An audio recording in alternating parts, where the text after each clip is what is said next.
আমাদের এবছর 20তম বর্ষ। আমাদের আর্টিস্টের সঙ্গে নিশ্চয়ই কথা বলেছেন এবছরের থিম নিয়ে। তো আমরা যে শুধু দুর্গাপুজো করি শুধু তাই নয়, দুর্গাপুজোকে কেন্দ্র করে সারা বছর নানান রকম অনুষ্ঠান করে থাকি। কারণ কোনো কিছু অনুষ্ঠান করতে গেলে কোনো কিছুতে একটা কেন্দ্রবিন্দু বা কিছু তো লাগে। সেই দুর্গাপুজোকে উদ্দেশ্য করে আমরা রক্তদান শিবির, বিভিন্ন গরিব মানুষদের পাশে দাঁড়াবার নানান রকম সহযোগিতা আমরা করি। আমাদের ক্লাবের এছাড়া অ্যাম্বুলেন্স আছে, অক্সিজেন পরিষেবা আছে, আমাদের 24 ঘন্টা মানে মেডিকেল সার্ভিসের জন্য, এবং আমাদের ব্লাডের মানে ডাইরেক্ট ডোনার আমাদের কাছে অ্যাভেলেবেল।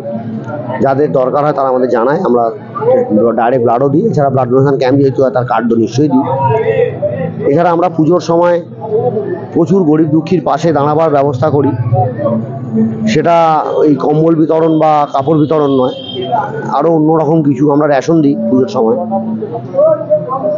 বিকলাঙ্গদের বা ফিজিক্যালি চ্যালেঞ্জ যারা থাকেন তাদেরকে যার যেরকম প্রয়োজন রিকোয়ারমেন্ট অনুযায়ী তাদের পাশে দাঁড়াবার চেষ্টা করি। এছাড়া আমাদের একটা Anandapur deaf and blind school আছে, সেখানে আমরা প্রায় সময় কিছু না কিছু করার চেষ্টা করি আমাদের তরফ থেকে, এবং এখানে বহু অনাথ আশ্রমে আমরা নিজেদের তরফ থেকে কিছু করার চেষ্টা করি, বৃদ্ধাশ্রমেও কিছু করার চেষ্টা করি আমাদের সঙ্গে। এবং এছাড়া আমাদের সারা বছর এখানে জিমনাস্টিক প্রশিক্ষণ শিবির হয়, ক্যারাটে ক্লাস হয়, যোগাসনের ক্লাস হয়, আঁকার স্কুল আছে, নাচের স্কুল আছে। মানে সম্পূর্ণ একটা কালচারাল সোসাইটি এটা। এবং তার সঙ্গে ক্রীড়া জগতের অনেক কিছু এখানে হয়। জিমনাস্টিকের প্রচুর কৃতি ছাত্র এখানে আছে। আর পুজো তো হচ্ছেই, দেখতেই পাচ্ছেন।